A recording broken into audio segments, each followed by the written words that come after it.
Well, you shouldn't kill them because they do help. No, take no, down, I they put do them take down outside. mosquitoes. They do, and I hate me the mosquitoes. And yeah, the knife round went the way of FlipSide, so they went for the CT, of course. Only Cloud9 would go for T-side on train. On land. And this is a map, you know, that are going to be heavy favoriting HellRaisers off the previous results. FlipSide have played this like 5 times, and they've lost 4 of them.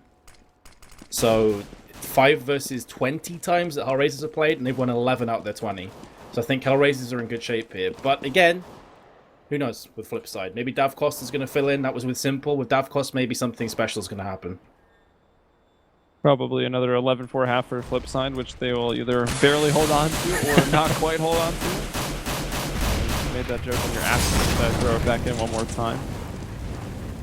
Let's see what happens. HellRaisers have worked their way outside. They're actually 2 from ladder, 1 from Ivy. Doja to open things up. Bondic now, he will find 1. Can he actually stay and survive another assault here from Doja? He's just going to wait for his buddy, and there's Davcost. So very well played there in the Z connector. HellRaisers, though, all over the place. Getting inside and getting the bomb down here in this case. So money coming in. Rifled in the 3rd round for the HellRaisers. And still a chance on this one. Finding a kill there, but now it's Mo 1 versus 3. And he's already into the red, and he'll be brought down. Yeah, good stuff for FlipSide. Last 2 times, well, the last time these 2 teams played each other on train was 16-7 to HellRaisers. That was with Simple again, but still 4 core remaining for FlipSide, and all of HellRaisers the same. So let's see if FlipSide have improved in the last month or so on this map. Good start, just what they needed. But again, they have often got the pistol round and then lost the next one. So it's pretty important they don't follow that form here. HellRaisers likely will be on an eco, just saving up for the AKs next round. Yeah, as we can see they are. Rifles, man. Yeah, I mean, it makes sense, right? Davcost, of course, doing his thing. Going for the pistol or the CZ. This time he'll just stay on the default, as he wants to get that op out. But you go for the 4 rifles, and you got to make sure that you keep... Like, only 1 person can die. You want to bring all 4 of these rifles into the next round, because HellRaisers is going to be coming at you with most likely 5 AKs. The reason why I'm puzzled by this is it leaves 2 of the assault rifles with no head armor. And those P250s, we discussed this before.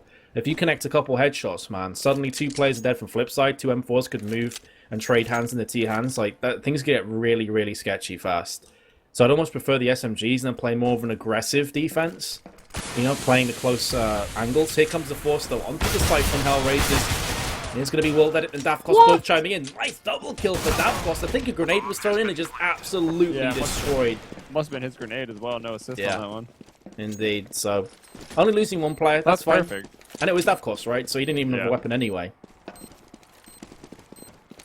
I'll call that a flawless round. That's exactly what they wanted to do. Davcost maybe a little bothered that he has to spend 100 grand on body armor and a helmet, but should be able to. Yeah, there you go.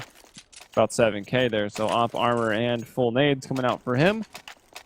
And now, Mo going for 1 as well. Let's see if we won't have that battle between T middle and the Z connector like right off the start, or if Davcost. I mean, he was inner on that round, so maybe he's just that inner player. Heading out though, with he's 3rd in line to get to Z. And he's chilling, looking at the plant on the ground. Wonder what that was about. Yeah, I think because his spawn wasn't great, he was happy enough letting the M4s just run ahead of him there. So be, again, more aggressive defenders. But as you call, it isn't up in the hands of Mo. I feel like those 2 players, Mo and Davcost, could be the determining factor. Because, as you said, you effectively refresh, you know, it's a fresh slate now. The previous 2 maps don't matter. It's all down to train. The loser of this, by the way, will not have a position, guaranteed not have a position in the MLG Pro League going through to this Season 8. Which would be a surprise for a lot of people, because these are 2 teams you'd probably put in there. So, there's a lot on the line here for both FlipSide and HellRaisers. So this one going slow, right? Davcost doesn't decide to go. I mean, he even did look middle. Just no one was there yet. He had set up for it. They are so slow on the side of the HellRaisers. They do have 3 smokes and a Molotov here, and I'd suspect that they're going to... Yeah, we can see a player up there on the dumpster here, about to throw that smoke. Smoke coming out from the other one as well. And that is, who was that? Kucher and Doji, I think, in charge of those. Now, that's the fake, though. Trying to work their way back towards inner. World Edit is here on the back of the box, and he'll find Angel. And Mo will miss that shot. Davkos to bring down Doja. Mo is actually pretty low, I think. Yeah, now Dink there. Looks like World Edit dinked him while coming up the ladder. Maybe, though, it was Bondic from just further away, as he actually does find the kill with the FAMAS. And Kusher alone, 1v5. So, oh, okay. A little bit. 3 damage. Now, quite a bit more as Bondic getting, did he get shot in the face? Must have been, what, AK through a wall or something? Into the head? Down to 6 HP like that? Or just maybe 3 quick shots? I don't know. I didn't quite catch that, but I have to question Kutcher, man. He went for the peak the second the round ended, and now he's got $400. Like, you either need to peak before the round and die, or you just need to go and save. Because he's got no money anymore, so he's screwed, basically. And FlipSid3s are up already. Could have bought a 50-50 and a decoy on this round for the heck of it. Just to screw his team even more. Oh, what's the difference? 400 or 50 bucks? It's really not much too big of a deal. And this round, you know, just walking out into these rifles, it is pretty hard to find those eco rounds on train because the sight lines are so long. You can't really get much done with the Glock. Best bet is generally go towards that inner sight and just try to get the bomb down because you can usually bully your way in with 2 smokes no matter what. But I think since they had just kind of done that, they didn't want to maybe go for it back to back. You can see the backlash, like the domino effect as well, of dying after the time runs out. You got $400, they don't buy anything. Then you do finally buy, and you got a Galil. I mean, you can still get frags with the Galil, of course, but it's nowhere near as potent as the AK with a couple grenades. Which Galil is it, though? Maybe he'll make up for it with the skin. Looks like he's got the eco. Not a fan of the eco, personally. It's, yeah, I don't know. It's bright, right? It's like a different school of CSGO skins. The bright, flashy kind. See, I guess I'm more of an emo. I prefer my darker, simpler skins, I guess. No, yeah, I like the more, like, seemingly realistic skins. Like the Road Rash. Oh my god. Like Mad Max. On the rifle round, though, Bondic taking control of that middle room. Will brings down Adrian. Davkos now with the op, finding one. And look at World Edit just playing on top of the bomb site. That's a position I've not really seen. Susceptible to flashes, but actually seems like pretty terrifying. And I'm assuming the player further back, can't quite tell who it is at this point, has upper, so World Edit, you know, can focus just on lower. And that's a trust exercise right there, right? Mm-hmm. Yeah, exactly. It's a position as well you wouldn't expect a CT to be on, so it's that unpredictability factor, and it is Davkos that's watching with the AWP and the very capable hands.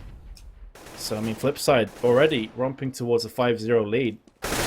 Unless Kutcher has something special in store for the CTs. There's 2 frags. He has been dropped down to 22. Make that 6 foot under from Davkos grenade. Another grenade. It's raining nades today. Dozja does answer back. 15 seconds. And he does get the bomb planted. So HellRaisers maybe, just maybe, have something lined up for FlipSid. This is a round that was like a 4-on-2, I think. And suddenly there's a chance. No. Dozja, the CZ, is his worst enemy. The 4K for Dav. Very nice Davy done. boy. He's also pretty sick with that CZ, I gotta say. 11 to 1 he really likes for him. Kind of like the French style, right? Like Kenny S. Even after the season gets nerfed, he still goes op CZ, like no matter what. This just makes you question if Davkos was around pre the CZ changes, how good would he have been? Like JW, for example, was super aggressive, would land ridiculous CZ headshots. But I mean, like if he was at the top level, I'd be very interested to watch Davkos play then. Actually, hypotheticals, I really should have maybe done, like, I was pretty, like, oh, Davkos is new, like, let's just cast some games and see what he's all about, but I've never really looked up his history or where he's come from. I mean, has he actually come out of nowhere? I think he's been around the scene for a while. I'm not sure what teams he's been in before this, though. I saw one. I think he was, he from Belarus, and he was on some squad. I did look it up on HLTV, but there wasn't too much there. I have seen him substitute in the past for FlipSid, even when they had Simple. I definitely remember his name from quite a few months ago. But it's good to see him fit in, you know. I'm always hoping that newer players can be successful. He definitely has been thus far. That being said, HellRaisers, after narrowly missing out on that previous round, are going to put bullets to faces. Dren and Dozja both get themselves kills. Davkos, the man in question, is going to answer back. The bomb's been planted on A site, but this 3-on-3 retake could be pretty doable from the CT. They got lots of utility to use. Kutcher, though, with that frag, could shut down the possibility. Will Edit trades back an Angel from E-Box. leaves Davkost, the man that we have been discussing in a 1 and 2. He must know that Angel is still in that position. Now it has been confirmed as he sees the player jumping up. But Kutcher from behind gives HellRaisers their first round on train. Yeah, so I'm not sure who I was thinking of, but Davkost, apparently 19-year-old Russian, whose former primary team was Team Swag YOLO, according to HLTV. So yeah, maybe a bit of a feeder team or just like a main level team in the other, I guess, probably just ESEA, since CEVO just getting to Europe in that last season. Yeah, I think he's definitely one to watch out for in the future, man. Yeah, he keeps for his sure. form up. And, you know, pretty young as well. Although I guess that could be, like, it always becomes the struggle of do you know, go pursue university or do you try esports for a while, see how it goes. I don't know, it's even tough at 19 to decide exactly what you want to do. I guess with the rise of esports and CS in particular, it gives more opportunities to people in his position, though. Yeah. Depends on what he wants to go for, though. You know, do you look for the long haul, or do you go for your dream? Something only he can answer. But his team have fallen the player behind. Blades dropped, although Doji and Adrian are both extremely low themselves. So, FlipSid, if they can just get a couple of well-placed grenades, could certainly turn this one back around in their favour. But HellRaisers definitely favouring this A side. That seems to be the weaker of the two from FlipSid. But here comes Bonding to question that theory with two of his own frags. Kutcher chimes in onto Markelov, and Davkost with the easy frag onto Kutcher. Constantly back and forth, this yo-yo effect of CS continues. And Doja's revealed himself, I think, maybe to give Mo an opportunity. P can get a shot, but they don't find anything there, so 2 on 3 now. Bomb's still quite far away. Doja, though, going to try to try his luck. He will spot one, but brought down. Only taking 1 bullet. Now Mo better just go off. Well, at this point, he's got to die, and he will. Bondic will bring him down. Yeah, as soon as he committed to try and pushing on that site, is pretty much die as soon as possible. As sad as that sounds, because if he doesn't, he's going to find the same fate that Kutcher did with the $400 or thereabouts. It's still not great for HellRaisers. They're going to be on a force now with... I mean, I'm not sure I like this. They reset their round loss bonus. They're going for the force buy, but they must know that CTs have like a decent buy up and can afford next round if needs be. A couple plays may be low. I'm not sure I like this again as well. And all of them are going down. Are they just going to try to walk it? Yeah, they are. In World that it's going to see those feet. He's going to toss that nade, expecting them to try to go for that cross. They will headshot him instantaneously. That nade didn't actually do a whole lot. Another run coming in. And now the ops from Davkost going to find 2. Blade. Bring it down another, and now it's only Doja 1 on 4. He's pushed through. He was trying to be the one to be aggressive, maybe drop a CT here, grab a gun, and then be behind the CTs. But now he's just all alone and completely surrounded. Still standing in that smoke, though, with a bit of cover. He will push through and find 1. Now maybe a second. What? He does. Last bullet on to Davkost. Davkost missed that op shot, and, well, it cost him. Oh my goodness. Still, though, you can see, even with those 2 frags, easy rebuy from FlipSid. This is why I question the buy. Right, if you're going to go for that buy, you simply have to get a bomb plant. That's the minimal. If they don't get it, they're not an eco. So, was it worth? No. In my opinion, definitely not. Yeah, I don't think it was either. Your force buy there has no... It's high risk, no reward, right? Exactly. Even if you get it, FlipSid have weapons anyway. So, best, like, if you make a miracle play, get the bomb plant, and somehow win the round, great. But if you don't, you're absolutely screwed. Angel brought down first. I actually wonder... Well, it depends on how many rounds we even get to see of HellRaiser's CT side right now, because the way it's been going, it doesn't seem like it'll be all that many. But of course, that can change in just a couple rounds. That's the nature of CS. But I wonder what Angel will be able to get done on a map like Train. Like, we saw him being, you know, exploiting every chance he had on Overpass, getting in behind and making some sick plays, and probably the reason that they came back in the first place. And then even on Cobbled, he had some really nice plays and was able to lurk around towards A when they went for the B executes. But on a map like Train, I feel like there's not so much you can do, because Train's kind of weird, right? You just have like the 2 massive bomb site rooms and like a few hallways that enter them on either side. I always feel that train is more strat based than it is necessarily entry fragging based, which may seem quite strange, but if you don't have the smokes down, your entry fraggers are going to get absolutely decimated. There's so many crossfire spots from the CT, so many angles to cover.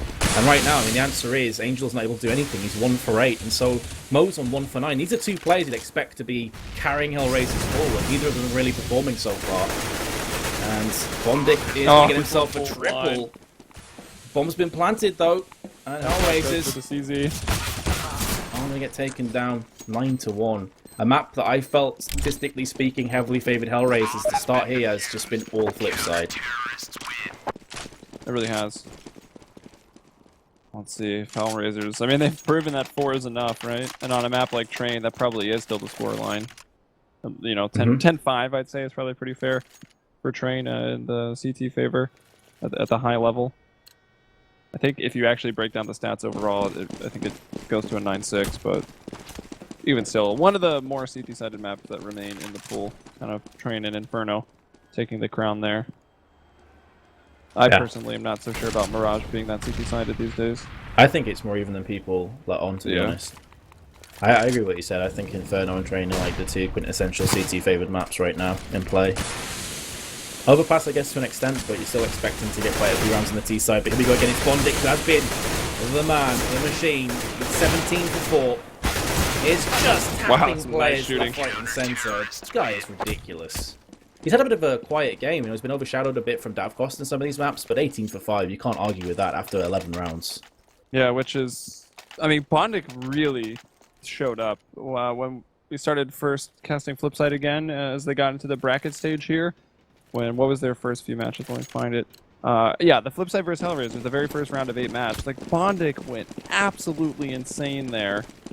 He looked so good. And then FlipSid moved on to face Kingwin, where they lost 2-0.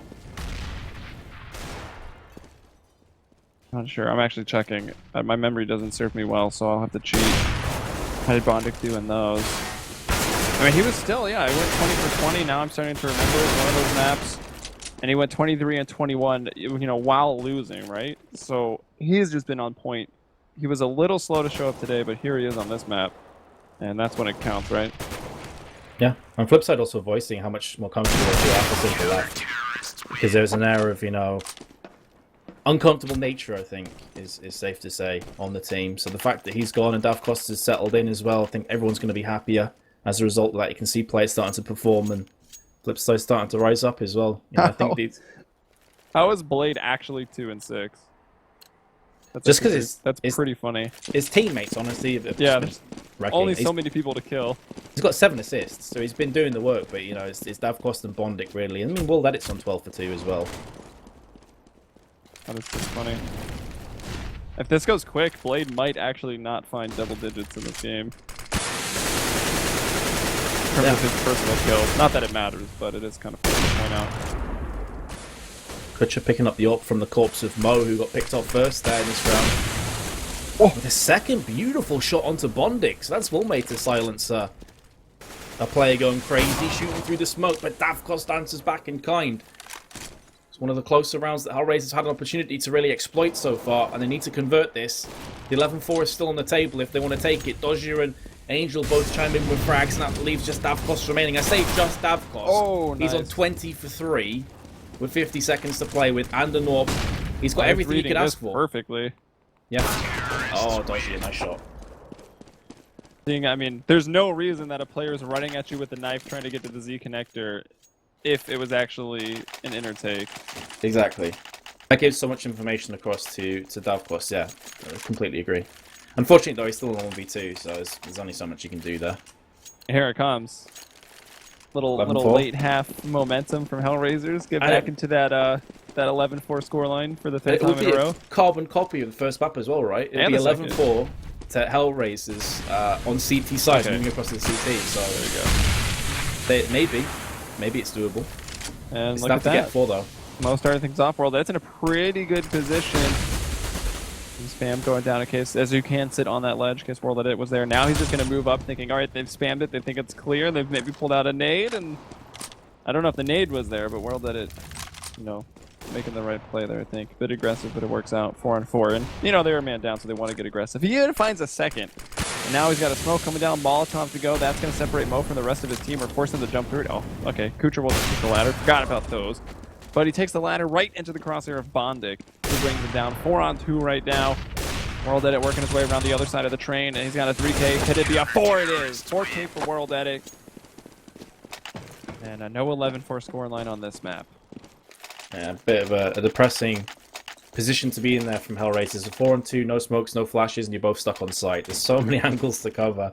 And you can see they were frantically trying to get an AWP shot to land so they could at least bridge it back. But the final round of the half sees HellRaisers on an AWP and pretty much just pistols. I'm a bit surprised that Adren would not give that AWP across to Mo. Maybe it's the case they've swapped him out for North American Adren.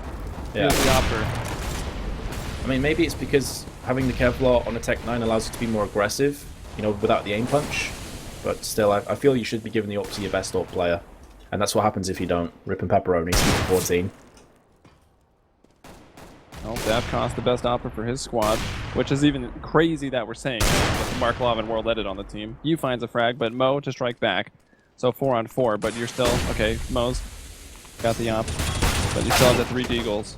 And Angel will actually find a kill with one of those deagles, and this is a very important round for HellRaisers. Even with it, their chances are slim, but they need it to have a chance at all.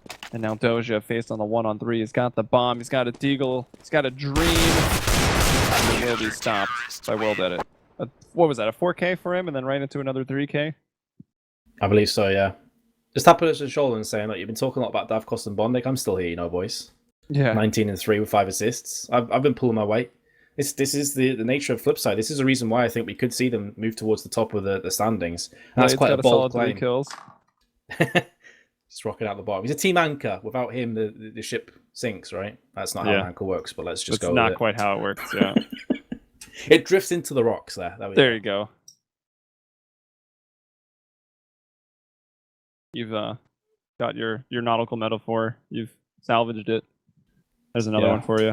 Nailed it. Oh, I see what you did there. Nice. All right, 13-2. That's not a scoreline you pretty much want to see on any map ever, because if FlipSid get this pistol, that puts them more or less pending a force-up. HellRaisers don't generally like to go for the force-ups on their CT side, but in this case, they will legitimately have to. They'll have to be forcing to win out, because if FlipSid get a pistol, it puts them 1 away from match point. And then you're saying to yourself, yeah, we're confident that we'll just take 13 rounds in a row to bring it to OT, or even potentially still get the win. I don't see HellRaisers making that decision. But maybe they won't have to. See if they can get the pistol. I think it's an understatement of the year that HellRaisers need this pistol if they want to bring the comeback. Saw 11-4 deficit retaken. Like an angel trying to lurk. This grenade could do a lot of damage from Dodger if they're pushing on in. Doesn't do as much as I was expecting. He does get picked off from Bondic as well. There's no help from the rest of his team because they're mainly stacking on A, with Angel coming up from behind. Nice tap in the head for Davkos.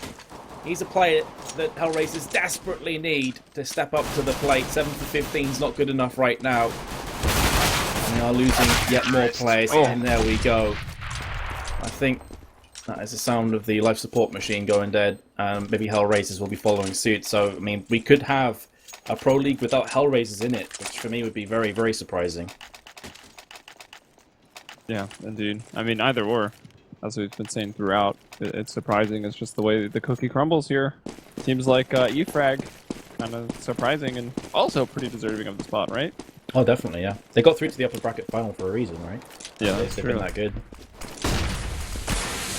And we'll get into their path through the finals when we get to that match coming up next. But here we are into round 17. We've got the scouts and the pistol armors coming out here for the HellRaisers, something we haven't seen them do in a long time, as they've got into the habit of just going for the upgraded pistols 2 in a row, but not going for the armor, which is kind of unique here for CSGO. And Blade will take some damage, but he will find that opening. Now Bondic on the inner will find Doja, so that side's completely cleared up. Now just making the rotation in is Angel with that scout far back, and actually Kucher shuts down Blade as he tries to go into the ladder room. World Edit thinks about taking the battle, but then I think he realizes, why don't I just go inside? No, now he finally will drop. He wants to catch Kucher's rotation and put him out of his misery. He'll do just that. FlipSid, I mean, just put on a clinical performance, and I've got to say, Again, we spoke about the stats going into this game. HellRaisers definite favourites, have played train a lot more at the competitive level than FlipSide have. 15-2? I mean, TSM didn't batter HellRaisers this much when they played them on train. I think it was 16-3, 16-4. So FlipSide, these guys have just been on a mission. 3 players, 20 or more frags. And today was kind of a weird day, right? Because we look at these stats, we're like, yeah, on paper, HellRaisers should probably take this series, but both of them still say FlipSide probably take it 2-1. Yeah, it's just the way they've been playing. I think form for me is more important than stats are overall. You know, how a team comes into a game. And FlipSide, I think, have been the more consistent team form-wise since having Davcost in the roster. So that's kind of why I was edging forward. I did not expect it to be this one-sided, though, on train. I'll put my hands up and say I thought this would be much closer. Thought I would have went down to the wire instead. It looks like it might just be a complete blowout. And this will be, I think, the second time that FlipSide will have beat HellRaisers 16-2, right? I believe so, yeah. I think they did it in the first series. Yeah. I can't remember the map because, you know, Goldfish memories, the two of us, but I'm pretty sure you're right. Why can't Goldfish be smarter? I know, right? The real problem here. Yeah, it was 16-2 on cash in favor of FlipSide. Maybe another reason we didn't see it play here on train. What must be going through HellRaisers' mind right now? How do you keep positive in this kind of scenario? Oh, I mean, I don't know. I mean, did he just leave? You don't even have to, right? The scenario is over. It's ended. Oh man, Kutcher was still alive and he just left the server. Dang. I guess that kind of answers the question. So that's for how me. you respond to that scenario. You go on full rage quit. tilt. How do we come back? Rage quit. Adios, amigos.